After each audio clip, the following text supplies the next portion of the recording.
Comencemos con las noticias más importantes del día, y es que luego de una enorme presión social, principalmente a través de las redes sociales, esta tarde la Corte de Constitucionalidad ha otorgado un amparo provisional que deja en suspenso la elección de los magistrados de la Corte Suprema de Justicia y salas de apelaciones. La Corte de Constitucionalidad ordenó provisionalmente dejar en suspenso la toma de posesión de los magistrados de la Corte Suprema de Justicia y salas de apelaciones, luego de resolver 4 amparos interpuestos por sociedad civil, quienes denunciaron vicios en el proceso. A suspender los efectos de los acuerdos 20-2014, 22-2014, y 23-2014 del Congreso de la República, que documentan los actos de elección de magistrados de la Corte Suprema de Justicia y de las salas de apelaciones y otros tribunales de igual categoría, así como suspender la toma de posesión de los cargos cuyo procedimiento ha sido cuestionado. Además, la Corte de Constitucionalidad indicó que según los plazos de ley tienen un tiempo para resolver en definitiva la resolución. Por razón de que, a juicio de esta Corte, las circunstancias lo hacen aconsejable, otorga amparo provisional solicitado. Para los efectos positivos de esta decisión, se dejan en suspenso temporal hasta que el tribunal dicte sentencia de los plazos que regula la ley de la materia, la sentencia definitiva, actos de elección de magistrados de la Corte Suprema de Justicia y de las salas de la Corte de Apelaciones y tribunales colegiados. La Corte de Constitucionalidad, por medio del Pleno de Magistrados, aseguraron que los magistrados de la Corte Suprema de Justicia que aún estén al cargo tendrán que continuar en funciones hasta que la CC dé la resolución en definitiva. Y para algunos analistas, incluyendo a Luis Linares de Así Es, pues se ve positivo y con optimismo que la máxima corte del país haya decidido suspender provisionalmente la toma de posesión de los magistrados electos por considerar que el proceso se desarrolló en medio de señalamientos de vicio y anomalías. También considera positivo el papel que ha jugado la sociedad civil para exigir que el proceso sea revisado. Es una noticia alentadora la que se da en cuanto a que la Corte de Constitucionalidad hiciera valer la calidad que tiene en este caso de un máximo tribunal, porque es quien tiene la última palabra en cuestiones de amparo o de constitucionalidad, porque la elección de los magistrados de la Corte Suprema y de las salas de apelaciones, aun cuando formalmente pudiera haber cumplido por los requisitos legales, dejó demasiadas dudas y causó una incertidumbre tremenda en la sociedad guatemalteca, ya que hoy se vio más que nunca el descaro en repartirse los cargos. Por su parte, la señora vicepresidenta Ingrid Roxana Valdetti Elías aseguró que no tiene sentido lo dictaminado por la CC. La vicepresidenta Roxana Valdetti reaccionó ante la decisión de los magistrados de la Corte de Constitucionalidad de suspender provisionalmente la elección de magistrados a la Sala de Apelaciones y Corte Suprema de Justicia. Según la vicepresidenta, la resolución de la CC no tiene sentido, porque aunque se retraiga el proceso, seguirá siendo el mismo. 30 días para mejor fallar les permite a ellos encontrar, miren, suponiendo, yo me ponía a pensar, suponiendo que la Corte hubiera retrocedido y retroactivado todo este proceso hasta las cortes de postulación, ¿quiénes iban a conocer? Los mismos postuladores. Ahora, suponiendo que lo retrotraiga hasta el momento en que llega al Congreso, ¿quiénes van a conocer? Los diputados. ¿Qué es lo que va a cambiar? Si es que, miren, a mismas acciones, iguales resultados. Yo no le veo realmente el sentido, porque lo que estoy viendo es, sí, quienes orquestan todo esto, cuando a Sandra Torres le cierran de manera ilegal un proceso que lleva más de 6 años, donde hay corrupción y donde nadie habla, y un juez acepta ilegalmente cerrar un proceso que venía desde hace 6 años. Yo creo que se está aclarando un poquito quiénes están a favor de que hayan cambios en las cortes y quienes están queriéndose resguardar de esas cortes que los han amparado por muchos años. Alejandro Sinibaldi, precandidato del Partido Patriota, arremetió en contra del Tribunal Supremo Electoral y también de la bancada Unidad Nacional de la Esperanza. La Corte Suprema de Justicia otorgó un nuevo amparo provisional al Partido Patriota. En este se establece que de manera provisoria se deja sin efecto la suspensión por 6 meses que el TSE dictaminó contra el PP. Según Alejandro Sinibaldi, el Tribunal Supremo Electoral solo puede suspender a un partido por 3 razones, entre las que no se encuentra una presentación como la que se hizo el domingo cuando fue proclamado como candidato presidencial del oficialismo. Siendo respetuoso del Tribunal Supremo Electoral no significa que comparta todas las posiciones. Un partido político por ley solo puede ser suspendido por 3 razones. La primera razón, que no cumpla con el número de afiliados. La segunda razón, que no pague sus multas. Y la tercera razón es que no saque los votos mínimos para continuar como partido político. En la ley no menciona campaña anticipada, no menciona lanzamiento de un precandidato. Por consiguiente, yo creo que lo que está haciendo la Corte Suprema de Justicia es irse a lo que dice la ley, y la ley es clara: a un partido político solo se le puede suspender por 3 razones que ya mencioné. En cuanto a lo que se gastó en su presentación como candidato del PP, Sinibaldi dijo que fueron 3 millones de quetzales. El expresidente del Banco de Guatemala, Edgar Barquín, ha sido presentado como el creador del plan económico del partido líder. Él asegura que es viable el pago del bono 15. El expresidente del Banco de Guatemala, Edgar Barquín, fue presentado como coordinador del plan económico del partido líder. Es decir, él realizará la propuesta económica de la organización política. Manuel Valdizón ha prometido un bono 15 para los guatemaltecos. Al respecto, Barquín señala que esto es posible, pero hay que dialogarlo con los patronos. Si los agentes económicos, si la población pueda tener más ingresos, va a haber más consumo, más producción, más ventas y por supuesto se propicia el crecimiento económico. Pero para ello hay que buscar el equilibrio para no afectar la productividad del país ni generar presiones inflacionarias. La propuesta del doctor Valdizón es económicamente realizable, pero se deben de buscar los consensos con los sectores patronales principalmente, que permita hacer una realidad esta posibilidad. Y si ustedes miran los números del bono 14 que se paga en el mes de julio, la actividad económica se dinamiza más porque los agentes económicos, las personas en Guatemala, tienen más capacidad de compra por tener ingresos adicionales y esto motiva, esto contribuye, esto ayuda a generar una mayor producción y por consiguiente propicia ese crecimiento económico. Pero el equilibrio para no afectar la productividad y no generar presiones inflacionarias es fundamental y para ello ya se está trabajando. Barquín no descarta ser el candidato a la vicepresidencia de la República junto a Manuel Valdizón. Pausa, al regresar más noticias a las 8:45.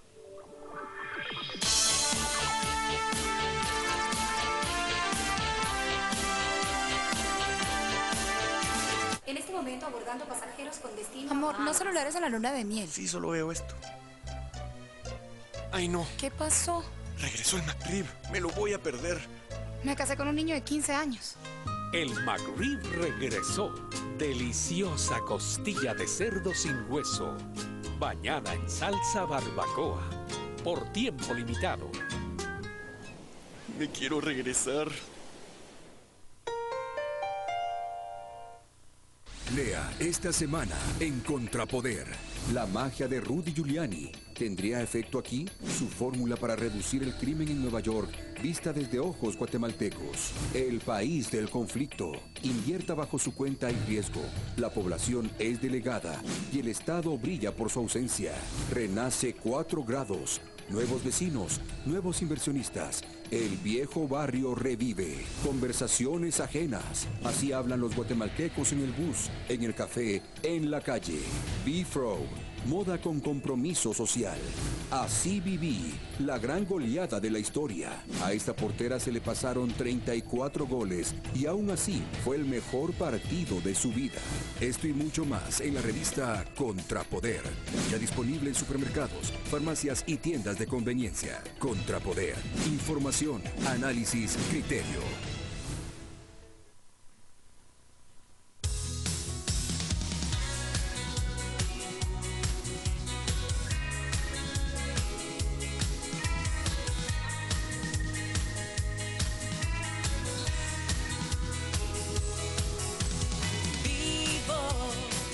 Acompañamos en vivo, es tu canal preferido.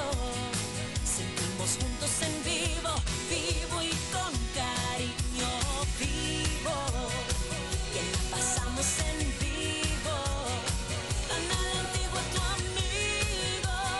Sentimos juntos en vivo, vivo bien unidos.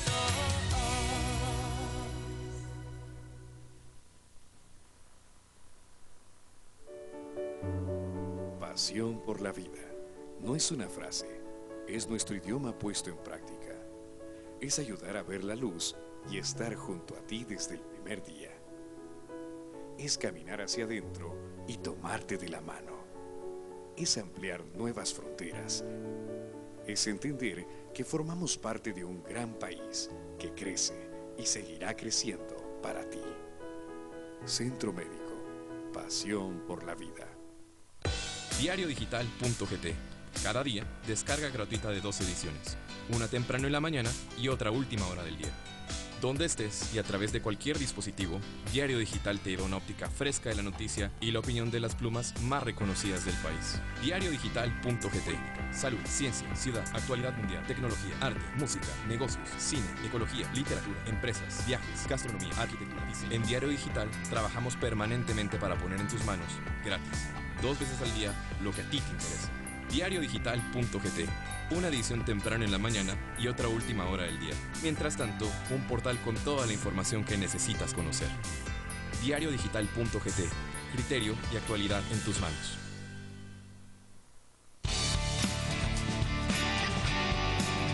Estamos presentando a las 8:45.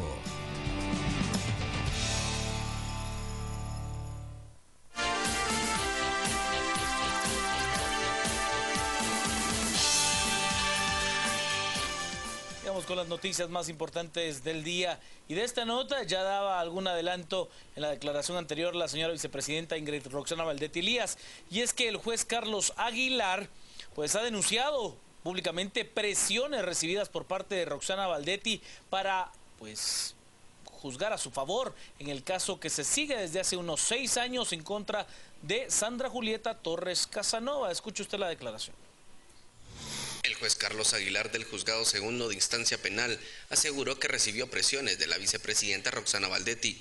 Según el juzgador, la vicemandataria, a través de un emisario, le pidió que retrasara el proceso contra la ex primera dama Sandra Torres, a quien se le demandó por el delito de usurpación de funciones, con el fin que la nueva fiscal girara orden de captura en su contra. Y lo quiero denunciar públicamente porque yo, donde me hizo ver y me solicitó en ese momento el secretario, no sé si es privado o general, me lo hizo ver que él era, uno de esos 2 cargos tenía, de la vicepresidenta de la República, que venía por instrucciones de la vicepresidenta de la República actual a solicitarme que por favor suspendiera esa audiencia y que la reprogramara hasta lo más lejos posible, hasta que hubiera nueva fiscal general o nuevo fiscal general, ya que se le iba a solicitar al nuevo fiscal general o a la nueva fiscal general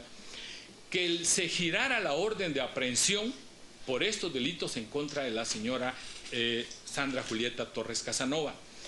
Ordeno que se certifique lo conducente al Ministerio Público en contra de los que pudieran resultar responsables de las presiones y amenazas que recibí. El juez Aguilar agrega que Baldetti le mandó a decir que se recordara que él buscaba ser parte de los magistrados electos a las salas de apelaciones. Y se me mandó a decir por parte de la vicepresidenta de la República, señora Ingrid Roxana Baldetti Elías, que me recordara que iba a iniciar el proceso de selección para nuevos magistrados de Corte de Apelaciones y que ella sabía que yo iba a aplicar para magistrado de Corte de Apelaciones y que de ella iba a depender que yo fuera nombrado magistrado titular o suplente de Corte de Apelaciones. Y he de contarle que en este contexto se dio a conocer que quedó clausurado el proceso en contra de Sandra Julieta Torres Casanova. El proceso penal fue iniciado por Roxana Baldetti en su calidad en aquel momento de diputada al Congreso de la República, pues se consideró que la ex primera dama de la Nación pues no abusó de su cargo para accionar en los programas sociales. Conforme me lo solicitó el Ministerio Público, considera que su solicitud está pegada a derecho con total objetividad, que actúa el agente fiscal en ese momento y como consecuencia debe desestimarse la denuncia que fuera presentado el presente proceso en forma parcial únicamente a favor de la señora Sandra Julieta Torres Casanova. La vicemandataria no dudó en responder a los señalamientos del juez y lo cuestionó en público sobre el por qué desestimó el caso contra Sandra Torres y también sobre por qué sí tiene pruebas de las supuestas presiones, esperó tanto tiempo para denunciarlas. La vicepresidenta considera que es una denuncia de carácter político. Rechazo categóricamente lo que el señor juez esté diciendo y lo rechazo categóricamente porque Roxana Baldetti solo hay una. Segundo, no le puedo, entregar a alguien mi deseo de lo que yo quiero hacer. Tercero, creo que hoy el juez cometió un gravísimo error porque hoy cerró el caso de Sandra Torres.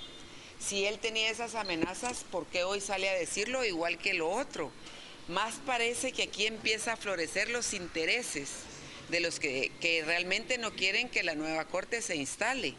Más parece que aquí hay una orquesta que empieza a sonar todo a su vez, porque si este juez tenía denuncias, ¿por qué no las dijo? ¿Y por qué las dice hoy, el día que cierra y que le da una bofetada a la corrupción, porque cierra un caso que tiene corrupción contra Sandra Torres y que tiene todas las pruebas del caso? Entonces aquí lo que estamos viendo es quién realmente está tocando los instrumentos para no permitir que hayan cambios de fondo en las cortes. Suena ridículo, de verdad se los digo, suena ridículo que quieran endilgarme a mí 100 y pico de votos que hicieron en el Congreso. No tengo tanto poder. Yo de verdad les agradezco que me den tanto poder, pero no lo tengo. Yo de verdad no tengo tanto poder como mucha gente me abroga. Y la ex primera dama de la Nación, Sandra Julieta Torres Casanova, reaccionó ante la denuncia del juez Aguilar y aseguró que esto comprueba que Roxana Baldetti es el cerebro detrás de lo que ella llama una persecución política en su contra. En primer lugar, estamos muy satisfechos por los resultados de esta persecución política que la vicepresidenta me inició a mí hace 5 años. Hoy tengo la oportunidad de demostrar mi transparencia y mi inocencia en el sentido de que todo era una calumnia, una difamación. Siempre hemos sabido que era el cerebro y es el cerebro detrás de los ataques en contra de mi persona y obviamente pues nos sorprendió ver las declaraciones de un juez valiente el día de hoy. No sabíamos de eso, nos agarró por sorpresa, pero obviamente también nosotros vamos a tomar nuestras acciones legales en contra de la vicepresidenta porque realmente nos preocupa la interferencia de poderes, lo cual es totalmente inconstitucional e ilegal. Y la verdad es de que yo creo que hay que empezar a sentar precedentes en el país y demostrar que la justicia debe ser independiente y los jueces no deben de recibir ninguna presión de tipo político para favorecer a ninguna persona. Momento del clima, es Diana Guerra.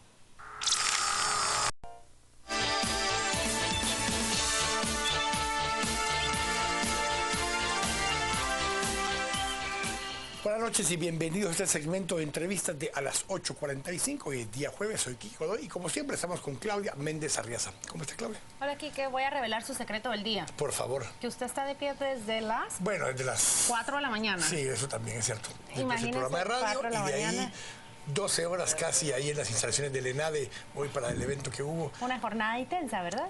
Pero interesante. Ay, Pero está interesante. bien. Y dentro de las personalidades que estuvieron justamente ahí en el ENADE estuvo también una de nuestras invitadas, doña Telma Aldana. ¿Cómo está usted? Buenas noches. Buenas noches. Es la jefa del Ministerio Público y fiscal general de la República. Muchas gracias por acompañarnos. Y nos acompaña también hoy Oscar Schad, quien es fiscal especial contra la impunidad. Y vamos a conversar justamente acerca de esas capturas por corrupción en el organismo judicial y una solicitud de antejuicio que se dio también. Y para iniciar la charla de hoy, dejo a Claudia Aguiluso la palabra. Sí, lo voy a decir. Los titulares en los medios digitales o en los medios vespertinos dicen claramente que se inicia una acción de antejuicio contra un magistrado de una sala de apelaciones acusado de hechos que según las investigaciones indican cobraba por resoluciones judiciales.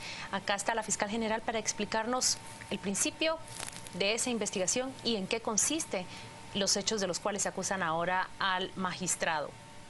Buenas noches, Claudia. En principio, una persona se presentó ante la Comisión Internacional contra la Impunidad en Guatemala y presentó denuncia en relación a hechos que tienen que ver con una resolución judicial. En un juzgado de primera instancia del ramo civil, en el juzgado 10º, se tramitó un proceso del ramo civil, se dictó la resolución y la misma fue apelada ante el Tribunal de Alzada, que es la sala tercera del ramo civil de la Corte de Apelaciones. En primera instancia se le impuso la obligación de un pago de daños por 93 millones de quetzales. ¿De qué se trataba? ¿Qué había roto? La discusión era en relación a una marca. No estamos dando a conocer el nombre del denunciante ni de la empresa, pero más adelante lo vamos a hacer. El proceso se tramitó en la segunda instancia, se confirieron las audiencias y en este momento se encuentra en estado de resolver. Y es hace 14 días cuando ingresó la denuncia, en el sentido de que un intermediario estaba ofreciendo bajar esa cantidad de 93 millones a aproximadamente entre 3 y 6 millones de quetzales. Se inició la investigación, se utilizaron métodos especiales, se hizo un trabajo conjunto entre la Comisión Internacional contra la Impunidad y FESI, que es la Fiscalía contra la Impunidad del Ministerio Público.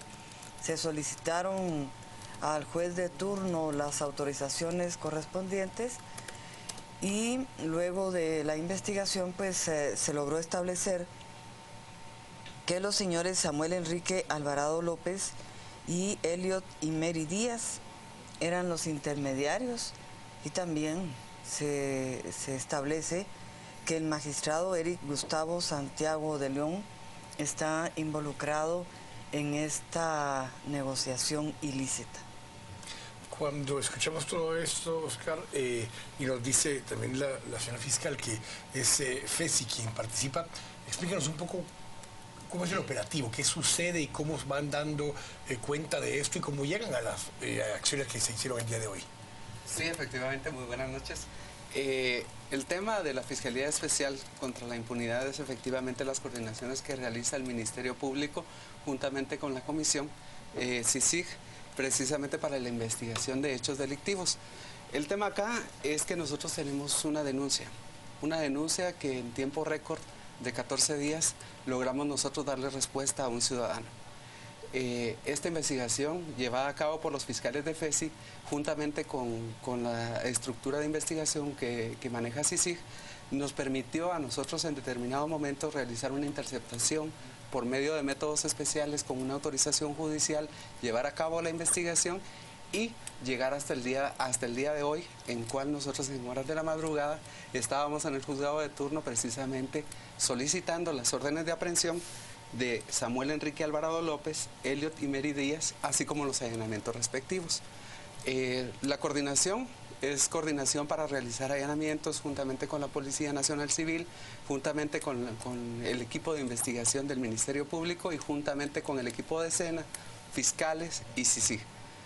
Llegamos nosotros, de acuerdo a las investigaciones que realizamos, ubicamos los inmuebles, ubicamos los vehículos, logramos la captura de estas dos personas por los delitos de tráfico de influencias y a las 8:15 de la mañana estábamos nosotros presentando ante la Corte Suprema de Justicia el antejuicio en contra de Eric Gustavo Santiago de León por la posible comisión del delito de cohecho pasivo. En palabras breves, para quienes nos escuchan del otro lado de la pantalla, hay un magistrado y dos intermediarios. Uno de estos le ofrece a una tercera persona cuyo caso se dilucida en ese juzgado o en esa magistratura bajar una multa de 93 hasta 3 millones. ¿Qué relación tenía ese intermediario con el magistrado Eric Santiago? Uno de ellos es abogado y el otro estudió con el magistrado. Hay una relación de haber sido compañeros de estudio, pero además hay interceptaciones donde se escucha al magistrado con uno de los intermediarios. Es decir, se escucha que él forma parte de esa negociación que supuestamente se realiza con este afectado. Efectivamente. Parte de todo este proceso, lo que permite el tema de las escuchas es validar la denuncia que se había presentado. La persona que denuncia plantea que justamente está siendo víctima de un proceso, de una especie de no vamos a llamarla extorsión, pero de una extracción de dinero a cambio de poder llegar a un acuerdo mejor para él. Eso es lo que, o sea, la denuncia decía esto y esta escucha les permite validar esa acusación. Es un beneficio ilícito el que se le estaba solicitando a esta persona. Tenemos nosotros el respaldo de la ley en el artículo 439 del Código Penal, en donde establece que las personas que denuncien los actos mencionados en este artículo, cuando se refiere al cohecho pasivo, serán protegidas por las autoridades correspondientes de conformidad con la legislación vigente. Este es un aliciente para todo aquel ciudadano para que se anime a acercarse a presentar su denuncia. El Ministerio Público está en toda la disposición y sobre todo en la Fiscalía Especial contra la Impunidad, que tenemos esas coordinaciones y tenemos la ayuda de investigadores internacionales como el tema de CICIG para poderle dar trámite a nosotros a este tipo de denuncias y por ende llegar a realizar operativos como los que se realizaron el día de hoy.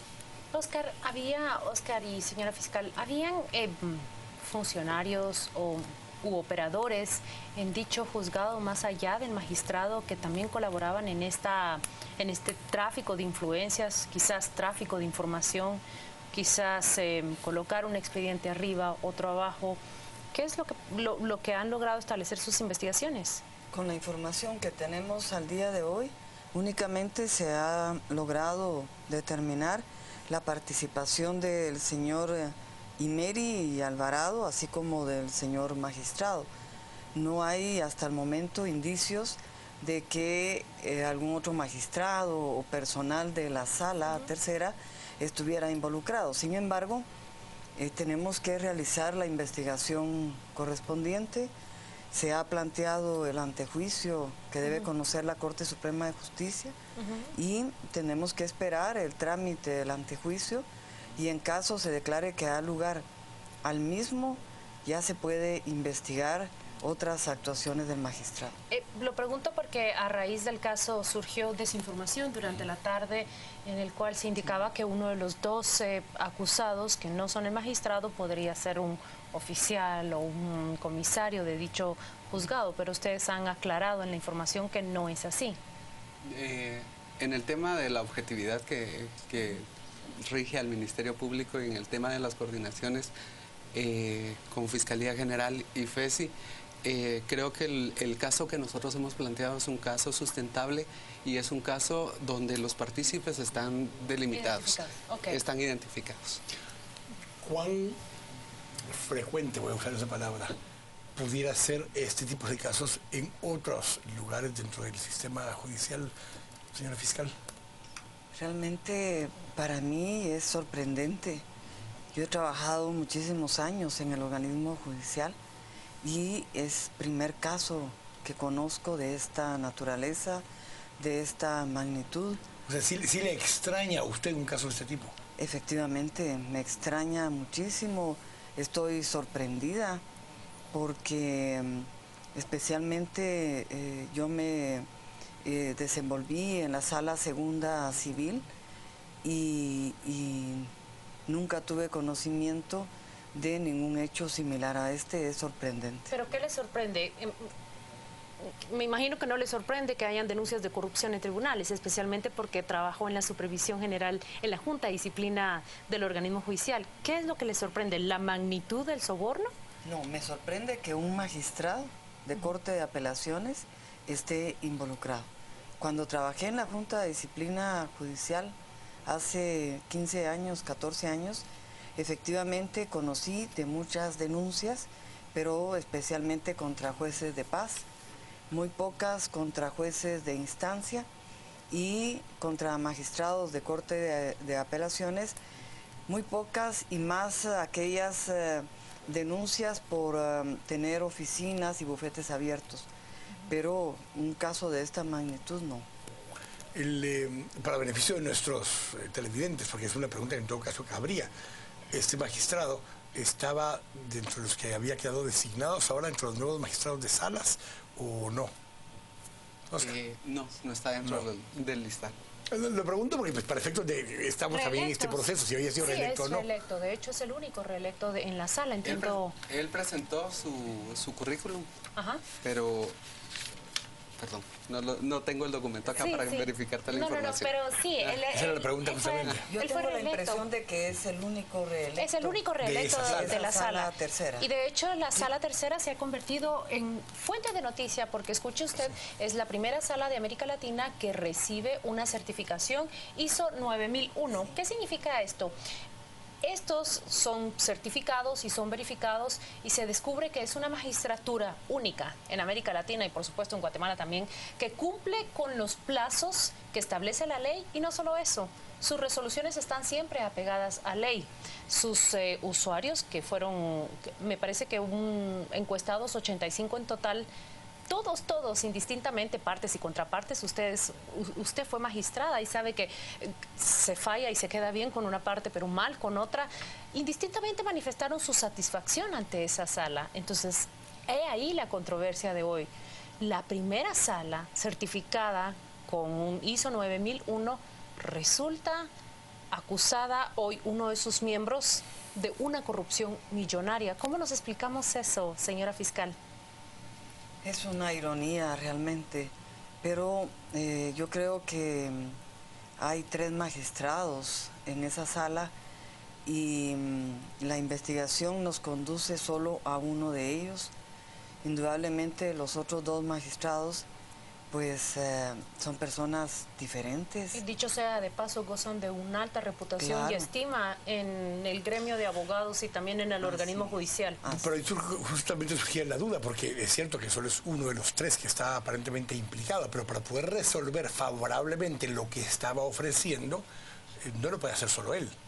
Lo que sucede en la dinámica de las salas de la Corte de Apelaciones es que se llevan las ponencias a reunión y en muchas ocasiones no se aprueban en el momento. O bien se hacen comentarios de los expedientes y esto es del conocimiento de los 3 magistrados. Si un magistrado quiere utilizar esa información de manera indebida, faltando a la ética, faltando a la moral, y en este caso cometiendo delito, pues realmente hay que sancionarlo, hay que perseguirlo y hay que lograr una condena porque es inadmisible un hecho de esta naturaleza. A mí me gusta la diferencia que hacen ustedes o la diferencia que marcan tanto Óscar como la fiscal general de la parte que jugaba el magistrado y la diferencia de las otras 2 magistradas. Les agradecemos a ambos que nos hayan acompañado el día de hoy. Es un tema que va a seguir siendo noticia y vamos a darle seguimiento más adelante. Así que gracias a ambos por habernos acompañado. Gracias, muy amable. Tenemos que ir al corte. Estamos acá a las 8:45. Volvemos en un momento.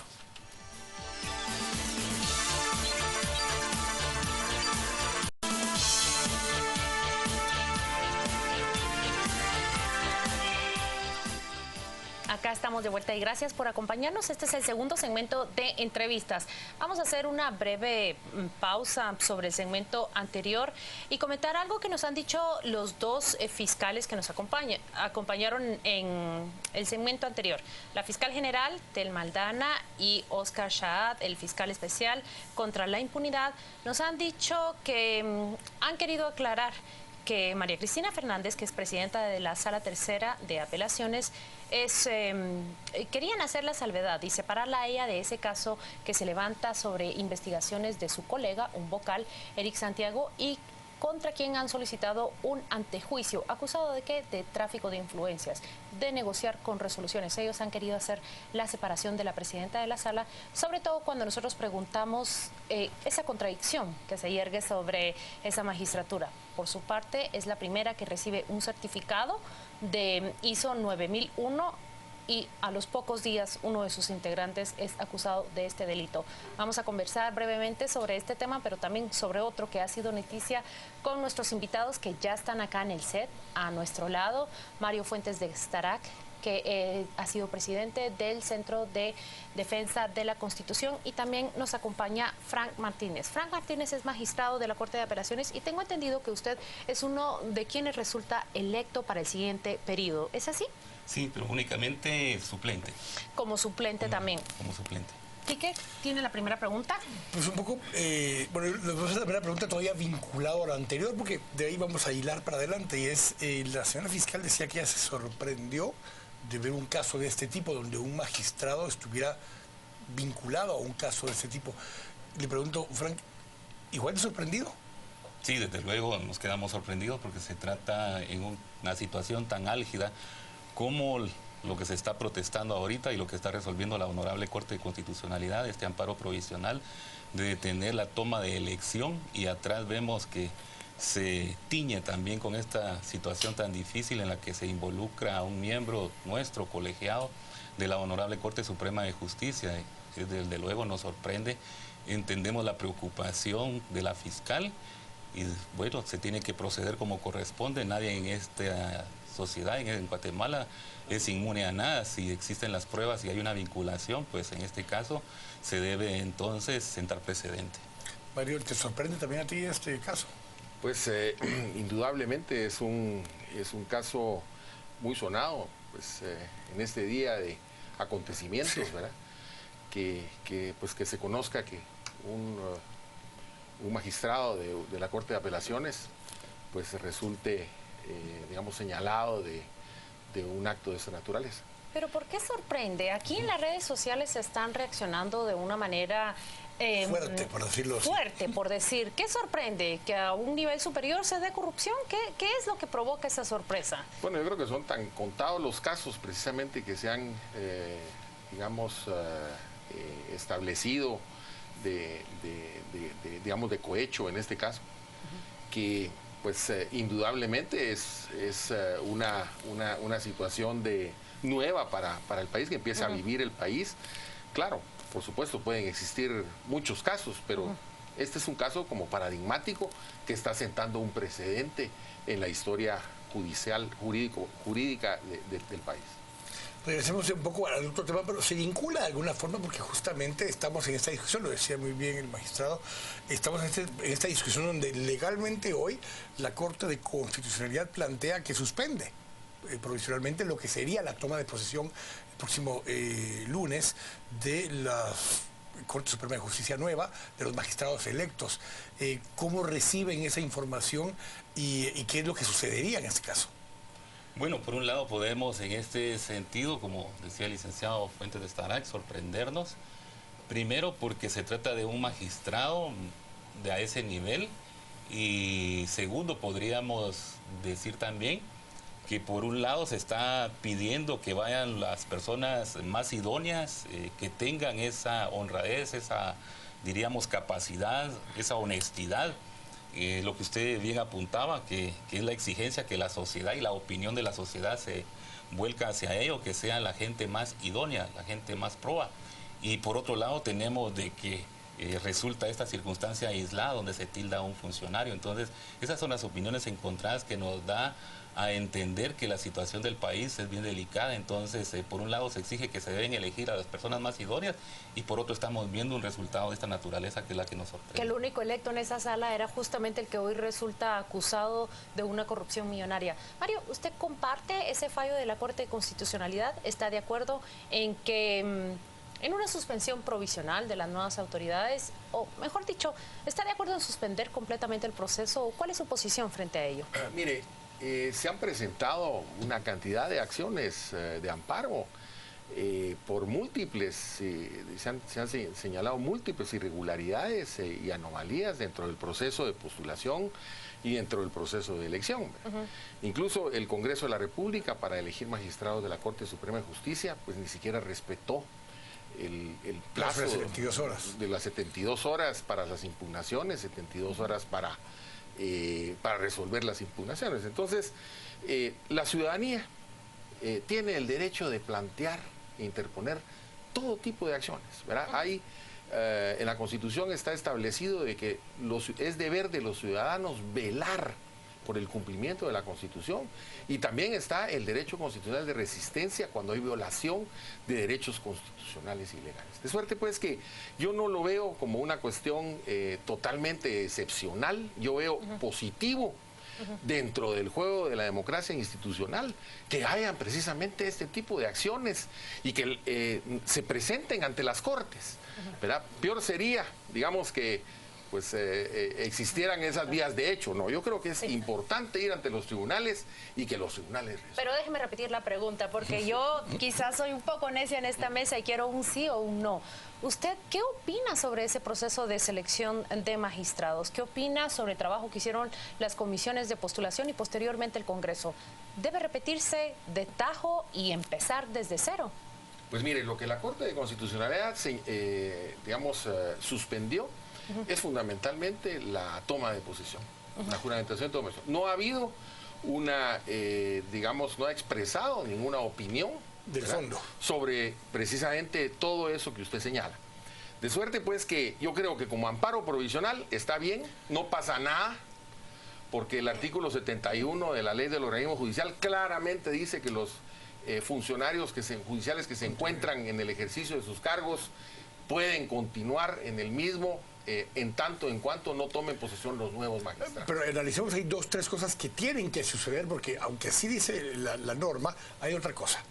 Tendrían que elegir nuevo presidente de la Corte, porque ese periodo sí culmina el día ese, porque es un año para el cual fue electo como presidente de la Corte el actual magistrado presidente. Entonces, teniendo que continuar, no sabemos si por un día, por un mes o por un año más, o por 5 años, no sabemos por cuánto tiempo, lo que sí tienen que hacer es elegir un nuevo presidente de la Corte. Eso ha tardado meses en algunas de las ocasiones para esta Corte actualmente. Es el primer dilema que van a tener. A partir del día 13 tendrán que escoger un nuevo presidente de la Corte, los magistrados actuales, ¿o no? Pasa exactamente lo mismo que ha pasado anteriormente. Si no eligen su presidente, entra el vocal primero a ocupar la presidencia. O sea, yo no veo ningún terremoto. No, de acuerdo, pero es un hecho que tendría que suceder esto. Sí, eso es obvio, ¿verdad? Si continuaran, pues tendrían que elegir a un presidente nuevo o, en todo caso, el vocal primero entrar en funciones. Yo quiero hablar con Frank, y aquí tiene unos papeles muy interesantes. Trae la ley de la carrera judicial. Frank, yo supongo que usted tiene mucho que decir sobre esa elección. Lo he preguntado ya al licenciado Fuentes de Starac. ¿Qué piensa usted? ¿Se cumplió realmente el ideal de carrera judicial?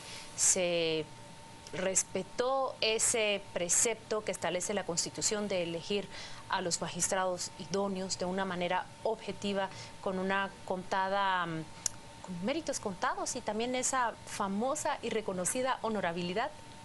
Sí, en este punto hay que, señalar lo que se puede. Lastimosamente no se tomó a los profesionales de conformidad a la ley de la carrera judicial. lamentablemente podemos decirlo, me atrevo a no equivocarme, algunos de mis colegas que han sido invitados aquí con ustedes han señalado, como el caso preciso que hizo ver la colega, la licenciada Escobar, referente a esta circunstancia. No se ha tomado en cuenta a nuestros colegas, a los jueces que tenemos carrera judicial. Me atrevo a señalar que no es el 25% de los que fueron reelectos, quizás. Mucho menos. Mucho menos. ¿Ha hecho usted un conteo, Frank?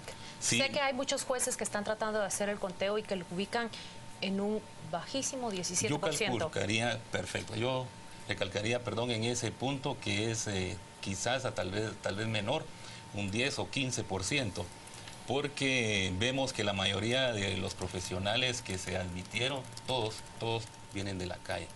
Entonces, ¿qué propósito tiene para nosotros entonces la carrera judicial? Si ingresamos desde juez de paz a primera instancia, ahí prácticamente se termina, porque no funciona como funciona en otros países. Lo que debe hacerse en este caso, pienso, no es una reforma de índole constitucional, sino una reforma quizás incorporar a la ley de comisión de postulación, que en este caso debe tomar en cuenta lo que es el Consejo de la Carrera Judicial y de un listado de jueces que en este sentido ejercemos jurisdicción, pudiera tomarse en cuenta el 50% de los jueces para los efectos de... ¿Hay un porcentaje establecido en la ley o no lo hay? Ese es el problema, no lo existe. ¿Cuál será la fórmula y la composición mágica, Mario? ¿75, 25, 70, 30, 50, 50? Mire, yo creo que no es cuestión de composición mágica, incluso se había en la reforma constitucional que casualmente se planteó en el año 2012, se establecía un criterio de 70 a 30, ¿verdad? 30 de la calle y 70% de carrera. Pero tal vez lo más importante es el proceso de selección. El proceso de selección, claramente la Constitución dice en el artículo 209, párrafo segundo, que tiene que ser todos los ingresos, promociones y ascensos dentro del organismo judicial tienen que ser por oposición. ¿Oposición qué significa? Que haya una evaluación objetiva de todos. De los méritos. Eso significa los méritos, capacidad, idoneidad, especialidad, honradez, honorabilidad. Eso tiene que estar perfectamente determinado a través de un proceso de selección objetivo, ¿verdad? No puede ser que se hagan evaluaciones totalmente subjetivas o antojadizas, sino que tiene que ser un procedimiento, digamos, de carácter objetivo. Y en ese sentido, creo que es importante señalar que la ley de la carrera judicial, que es una ley constitucional, no es una ley cualquiera, porque la misma Constitución ordena que se emita esa ley. Y como consecuencia es una ley de carácter especial, que prevalece sobre las disposiciones generales de la ley de comisiones de postulación. Una cosa que plantea constantemente la ciudadanía es qué diferencia hay entonces con el procedimiento que se llevó a cabo hace 5 años a este procedimiento, en el sentido de que el producto final en aquel momento también fue un producto de un acuerdo político que llevó a quienes quedaron designados a los cargos que están hoy y quienes se van a mantener en los cargos mientras el amparo provisional esté vigente. ¿Qué diferencia hay entre quienes quedaron electos bajo ese procedimiento y quienes quedaron electos bajo el nuevo procedimiento? Yo pensaría, con todo respeto, que el anterior quizás tuvo una objetividad, todavía no había quizás los tentáculos que hubieron en este procedimiento, lamentablemente. Ahora fue tan visible en que ya no hay staff de abogados de ciertas oficinas, sino ahora va a haber staff de jueces para ciertas oficinas. Entonces, bufetes con sucursal en el organismo judicial. Sí, esto es horrible. Entonces, eso es lo que nos duele quizás a los que estamos de este lado ejerciendo la jurisdicción, porque nosotros, como decía el licenciado Fuentes de Starac, nosotros somos evaluados anualmente para seguir en nuestro cargo como jueces. Entonces, en esa evaluación se determina si el funcionario es apto y viable para poder seguir en el desempeño de su cargo. Es más, nos cuentan la mora judicial, las resoluciones, si están al día. Y entonces, enfrentándonos a ese proceso de evaluación que somos sometidos cada año, resulta que no se nos toma en cuenta también para estas cuestiones. Es decir, estamos totalmente en una desventaja. Mario, la misma pregunta. ¿Crees que si hay una diferencia muy grande entre el resultado que tuvo el proceso anterior, que fue igualmente político, al final que es el Congreso quien designa, a este resultado? Yo creo, Quique, que ha llegado el momento de hacer una revisión de todo este proceso. Pues no necesariamente era bueno lo anterior. No, yo creo que el sistema de comisiones de postulación está agotado. Y consecuentemente hay que hacer una revisión. Por ejemplo, el número ya de comisionados, 34, ya es totalmente inmanejable. Yo creo que debe hacerse, y no hablemos del pasado, hay que hablar al futuro. Tenemos que hacer los cambios necesarios, ¿verdad? Hay que renovar este proceso, y eso le compete, ¿verdad?, a los mejores abogados del país, que empiecen a pensar cuál es el mejor procedimiento de selección. Y lo que tenemos claro es un tema, que ya hay un precedente por un tema similar en el tema de plazos. Si no llegaran a tomar posesión el 13 los nuevos magistrados, cuando tomen posesión, estamos claros que tendrán menos de 5 años, porque el plazo vencerá el 13 dentro de 5 años. Correcto. Ya tenemos antecedentes muy claros de este año sobre estos casos similares. Así que les agradecemos. Sí, por favor, magistrados, hay un precedente en el caso de los magistrados del Tribunal Supremo Electoral. Correcto. En el año 95. Defensa pública penal, ¿no? Sí, que se prorrogó, pero del caso de magistrados, digamos, sí, ¿verdad? Tribunal Supremo Electoral, que se prorrogó del 30 de junio hasta marzo del año siguiente. ¿Y los que entraron cumplieron el periodo? Cumplieron el periodo. Okay. Les agradecemos a ambos que nos hayan acompañado el día de hoy.